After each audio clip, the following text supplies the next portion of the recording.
نحمدہ ونصلی علی رسولہ الکریم، اما بعد، فاعوذ باللہ من الشیطان الرجیم، بسم اللہ الرحمن الرحیم۔ جی ناظرین اکرام، شمال ترمذی کے سبق نمبر 54 کے ساتھ ہم آپ کی خدمت میں حاضر ہیں۔ آج کا سبق ہمارا صفحہ نمبر 249 سے 251 تک ہے۔ اللہم صلی علی محمد النبی الامی وعلی آلہ وسلم تسلیما کثیرا کثیرا۔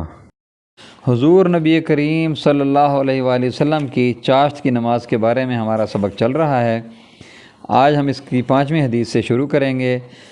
حدیث نمبر 5 کے ترجمہ کا مفہوم ہے۔ حضرت ابو سعید خدری رضی اللہ تعالیٰ عنہ کہتے ہیں کہ حضور اقدس صلی اللہ علیہ وآلہ وسلم صلاۃ الضحیٰ کو کبھی تو اس قدر اہتمام سے پڑھتے تھے کہ ہم لوگوں کا یہ خیال ہوتا تھا کہ اب کبھی نہیں چھوڑیں گے، اور حضور اکرم صلی اللہ علیہ وسلم کبھی فرض ہونے کے خوف سے یا کسی اور مصلحت سے ایسا ترک فرماتے تھے کہ ہم یہ سمجھتے تھے کہ بالکل ہی چھوڑ دی، اب شاید کبھی نہیں پڑھیں گے۔ فائدہ: بہت سے امور کو حضور اقدس صلی اللہ علیہ وسلم نے امت کی سہولت کے خیال سے ترک فرما دیا کرتے تھے، جس کی بہت سی مثالیں ہیں۔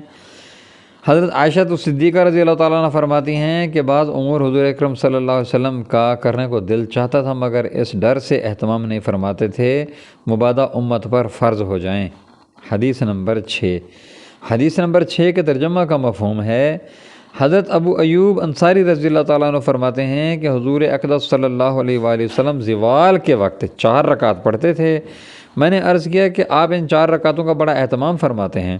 حضور اکرم صلی اللہ علیہ وسلم نے فرمایا کہ آسمان کے دروازے زوال کے وقت سے ظہر کی نماز تک کھلے رہتے ہیں۔ میرا دل چاہتا ہے کہ میرا کوئی کار خیر اس وقت آسمان پر پہنچ جائے۔ میں نے عرض کیا کہ ان ہر رکعت میں قرات کی جائے۔ حضور اکرم صلی اللہ علیہ وسلم نے فرمایا کہ ہاں، قرات کی جائے۔ میں نے عرض کیا کہ ان میں 2 رکعت پر سلام پھیرا جائے۔ حضور اکرم صلی اللہ علیہ وسلم نے فرمایا کہ نہیں، 4 رکعت ایک ہی سلام سے ہونی چاہیے۔ فائدہ: یہ نماز صوفیہ کے یہاں صلاۃ الزوال سے تعبیر کی جاتی ہے، اور ان کے نزدیک مستحب نمازوں میں زوال کی نماز کا بھی شمار ہے، لیکن اکثر محدثین کے نزدیک یہ ظہر کی سنتیں ہیں، اس لیے کہ ان کے نزدیک ظہر کی سنت کے علاوہ اور کوئی نوافل زوال کے بعد ایسی نہیں ہیں جن کو حضور صلی اللہ علیہ وسلم ہمیشہ پڑھتے ہوں۔ بہر صورت دونوں اقوال کے موافق اس کو اور نیز آئندہ احادیث کو صلاۃ الضحیٰ سے کوئی ظاہری مناسب نہیں، اس لیے امام ترمذی رحمۃ اللہ علیہ کا ان احادیث کو چاشت کی نماز کے ذیل میں ذکر کرنا مشکل ہے، لیکن مشائخ نے ان کی مختلف توجیحات فرمائی ہیں۔ اول یہ کہ چونکہ ان کا وقت چاشت کی نماز کا منتہا تھا، اس لیے طبعاً ان کے ساتھ ذکر فرما دیں، مستقل باب کی ضرورت نہیں۔ بعض لوگوں کی یہ رائے ہے کہ یہ کاتب کی غلطی سے اس جگہ نقل ہو گئی، ورنہ اس کا اصل محل گزشتہ باب ہے۔ چنانچہ کہا جاتا ہے کہ بعض نسخوں میں اس جگہ اس کا ذکر نہیں بلکہ اس سے پہلے باب میں ذکر کی گئی ہیں، اور بھی مختلف توجیحات کی گئی ہیں۔ حدیث نمبر 7 کے ترجمہ کا مفہوم ہے۔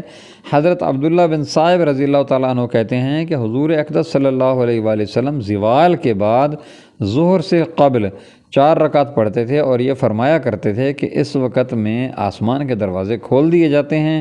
میرا دل چاہتا ہے کہ میرا کوئی عمل صالح اس وقت بارگاہ عالی تک پہنچے۔ فائدہ: نماز سے بڑھ کر کوئی اور عمل صالح کیا ہو سکتا ہے کہ تمام عبادات سے افضل ترین عبادت ہے۔ حضور اکرم صلی اللہ علیہ وسلم کا ارشاد ہے کہ میری آنکھوں کی ٹھنڈک نماز میں ہے۔ دوسری حدیث میں ہے کہ نماز پڑھنے والا اللہ جل شانہ سے سرگوشی کرتا ہے۔ حدیث نمبر 8 کے ترجمہ کا مفہوم ہے۔ حضرت علی رضی اللہ تعالیٰ عنہ ظہر سے قبل 4 رکعت پڑھتے تھے، اور یہ فرمایا کرتے تھے کہ حضور اقدس صلی اللہ علیہ وسلم بھی ان 4 رکعت کو پڑھتے تھے، اور ان میں طویل قرات پڑھتے تھے۔ فائدہ: امام غزالی رحمۃ اللہ علیہ نے احیاء العلوم میں لکھا ہے کہ ان 4 رکعت میں بہتر یہ ہے کہ سورۃ البقرہ پڑھے، ورنہ کوئی ایسی سورت جو 100 آیت سے زیادہ ہو، تاکہ حضور اکرم صلی اللہ علیہ وسلم کا اتباع طویل قرات میں ہو جائے۔ وما علینا الا البلاغ المبین، وآخر الدعوانا ان الحمد للہ رب العالمین، والصلاة والسلام علی سید الانبیاء والمرسلین، خاتم النبیین، محمد رسول اللہ صلی اللہ علیہ وآلہ وسلم۔ جزاکم اللہ خیر و احسن الجزاء۔ جی ناظرین کرام، اگر آپ نے ابھی تک ہمارے چینل کو سبسکرائب نہیں کیا تو براہ مہربانی ہمارے چینل کو سبسکرائب کریں، ہماری ویڈیوز کو لائک کریں اور اپنے دوستوں سے شیئر کریں۔ جزاکم اللہ خیر و احسن الجزاء۔